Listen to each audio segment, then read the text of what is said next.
Ce n'est pas votre ennemi qui vous brisera. C'est la personne à côté de vous, qui sourit, qui vous serre dans ses bras et qui, en silence, vous méprise. Carl Jung, le père de la psychologie analytique, nous a mis en garde contre l'ombre. Cette partie inconsciente de l'être humain, faite de frustration, de rancune, de colère non exprimée. Et c'est justement cette ombre qui agit dans les silences, dans les sourires forcés, dans les gestes faussement bienveillants.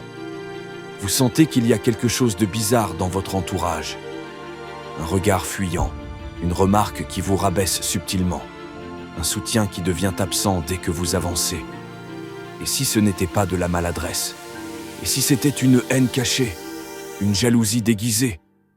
Aujourd'hui, nous allons lever le voile sur les 13 signes cachés qu'un proche vous déteste secrètement, à la lumière des enseignements de Carl Jung.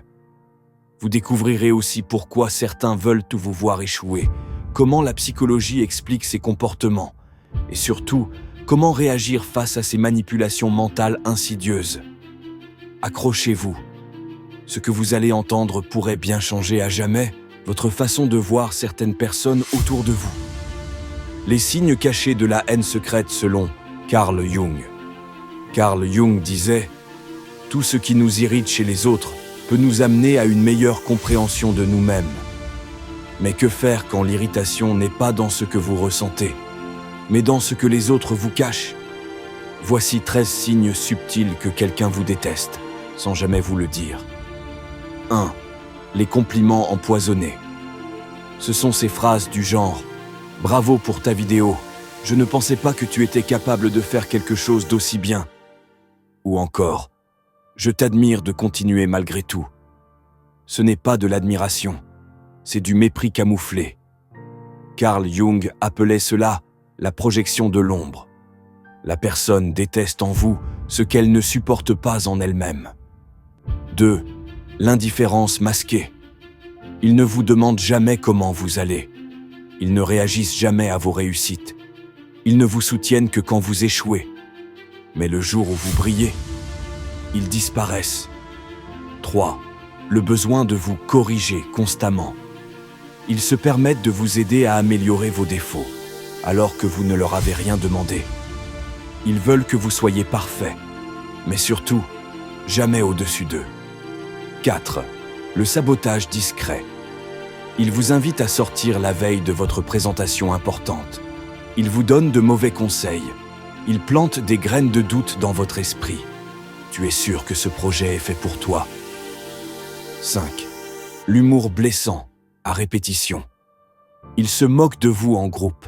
Et quand vous vous vexez, ils vous disent « Ro, c'est bon, c'est de l'humour ». Ce n'est pas de l'humour. C'est une tentative de domination sociale. C'est une façon de vous rabaisser, sans jamais en assumer la responsabilité.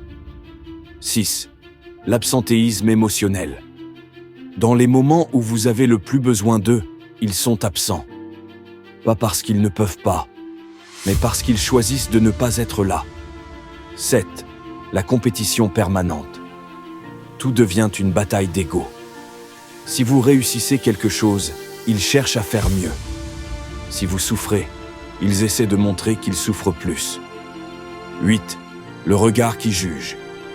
Le corps parle plus fort que les mots. Ils lèvent les yeux au ciel. Ils croisent les bras quand vous parlez. Leur sourire est crispé. Ils disent « Je suis content pour toi ». Mais leur visage dit l'inverse. 9. Le silence stratégique. Ils se taisent quand vous avez besoin de reconnaissance. Ils évitent les compliments. Ils gardent leurs félicitations pour les autres. 10. Le changement de comportement en public. En privé, ils sont froids. En public, ils deviennent affectueux, rieurs, aimants. Pas pour vous, pour l'image qu'ils veulent donner. 11. Le refus de se réjouir pour vous. Ils ne supportent pas vos victoires. Ils minimisent vos réussites. Ils changent de sujet dès que vous brillez. 12. Les faveurs intéressées. Ils ne vous rendent service que s'ils ont quelque chose à y gagner. Ils se servent de vous, mais ne sont jamais là quand vous avez besoin. 13. Le besoin de vous faire douter de vous-même. Ils soulignent vos défauts. Ils exagèrent vos erreurs. Ils déforment vos intentions. Leur but ? Que vous vous sentiez moins sûr, moins stable, moins puissant. Comment la psychologie et la sociologie expliquent ces comportements ? Carl Jung nous a offert une clé incroyable. Jusqu'à ce que vous rendiez l'inconscient conscient, il dirigera votre vie et vous l'appellerez destin. Les comportements toxiques des proches ne viennent pas toujours d'une volonté consciente de nuire. Ils viennent d'un inconscient blessé. Voici ce que la psychologie moderne dit. Le mécanisme de projection. Lorsqu'un proche vous méprise, il projette en vous ce qu'il ne supporte pas en lui-même. Exemple, une personne jalouse de votre courage pourrait vous critiquer pour ne pas voir sa propre lâcheté. L'effet miroir. Vous êtes un miroir pour les autres. Votre réussite, votre joie, votre paix intérieure. Tout cela réveille leurs propres insatisfactions. Et plutôt que de se remettre en question, ils préfèrent vous détester. Le besoin de domination. Certains ont besoin de se sentir supérieurs pour exister. Ils vous rabaissent non pas parce qu'ils vous détestent réellement, mais parce qu'ils veulent se sentir au-dessus. La peur de l'abandon ou du rejet. Paradoxalement, certaines personnes vous attaquent par peur de vous perdre. Elles préfèrent vous rabaisser avant que vous ne les quittiez. Les scripts sociologiques invisibles. La société apprend à beaucoup de gens à ne pas exprimer leur jalousie, à ne pas montrer leur rancune. Alors ils deviennent passifs-agressifs. Ils détruisent, mais en silence. Pourquoi certaines personnes veulent vous voir échouer ? Carl Jung disait aussi « Le privilège de toute vie est de devenir qui vous êtes vraiment. Mais certaines personnes ne veulent pas que vous deveniez qui vous êtes. Voici pourquoi. 1. Votre lumière dérange leur obscurité. Votre énergie, votre ambition, votre amour de la vie les confrontent à ce qu'ils ne font pas. 2. Ils se sentent en compétition. Votre succès devient leur échec. Plutôt que de s'en inspirer, ils vous sabotent. Parce que vous êtes la preuve vivante que le changement est possible. 3. Ils veulent garder le contrôle. Un proche toxique déteste perdre son pouvoir sur vous. Si vous devenez libre, aligné, serein, ils ne vous contrôlent plus. 4. Ils vous punissent pour leur propre douleur. Ils n'ont jamais guéri leurs blessures. Alors, ils projettent cette haine sur vous. Vous devenez leur bouc émissaire. 5. Ils détestent votre authenticité. Dans un monde où tout le monde porte un masque, votre authenticité est un acte de rébellion. Et ça fait peur. Comment réagir face aux manipulations mentales et à la fausse bienveillance ? Il y a des règles d'or que Jung et les grands penseurs nous ont léguées. 1. Prenez conscience de l'ombre. Plus vous comprenez que la haine vient de l'inconscient, moins vous en êtes victime. 2. Ne jouez pas leur jeu. Ne vous justifiez pas. Ne cherchez pas à les convaincre. Gardez votre énergie pour grandir, pas pour vous défendre.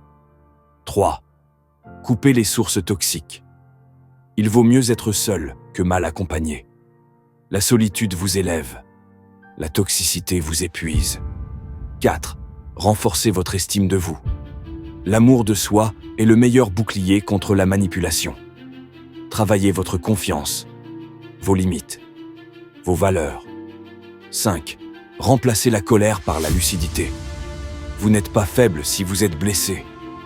Mais vous devenez fort quand vous décidez d'ouvrir les yeux. L'importance du développement personnel et de la prise de conscience. Carl Jung a bâti toute sa philosophie autour de la conscience. Il disait « Celui qui regarde à l'extérieur rêve.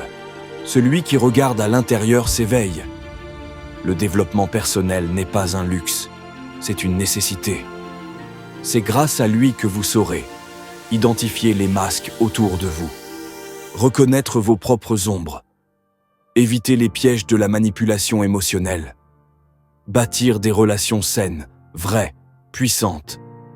C'est en vous connaissant vous-même que vous saurez enfin qui mérite une place dans votre vie. Tu as tout entendu. Et maintenant, que fais-tu de ce savoir ? Parce que comprendre, c'est une chose. Mais agir, choisir, s'émanciper, c'est là que commence ta vraie transformation. Il y a des gens qui vont te détester juste parce que tu refuses de rester petit, parce que tu oses être toi, parce que tu avances malgré les coups, parce que tu te relèves alors qu'eux restent à terre. Mais souviens-toi toujours de ceci. Tu n'es pas responsable de la haine que les autres projettent. Tu es responsable de ta lumière, de ta vérité, de ton énergie. Carl Jung l'avait compris mieux que personne. Il disait « Le monde ne te brise pas, il te révèle ». Alors si tu veux savoir qui est vraiment là pour toi, regarde qui te soutient quand tu oses briller. Regarde qui t'élève sans jalousie. Regarde qui t'écoute quand tu as mal, sans te rabaisser. Ceux-là méritent une place dans ta vie. Les autres, non. Tu n'es pas né pour être un sac à dos rempli des haines, des projections, des frustrations des autres. Tu es né pour devenir conscient, libre, aligné. Oui, tu vas perdre des gens, mais tu vas te retrouver toi. Et ce jour-là, tu comprendras que perdre une relation toxique n'est pas une perte, c'est une victoire de ton âme.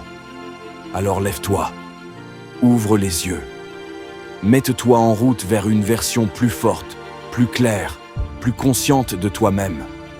Parce que ce monde n'a pas besoin de plus de gens silencieux et écrasés. Il a besoin de gens lucides, libres, inspirants. Il a besoin de toi.